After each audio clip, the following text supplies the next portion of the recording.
సోకి నీ సోకు కందేనే వెలికి రాని వెర్రి ప్రేమ కన్నీటి ధారలోన కరుగుతున్నది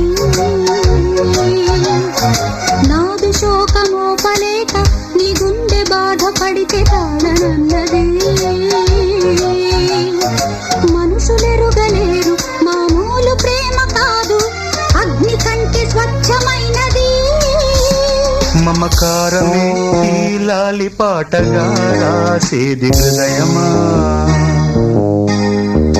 ఉమాదేవిగా శివుని అర్ధభాగమైనాలోన నిలువుమా శుభలాలి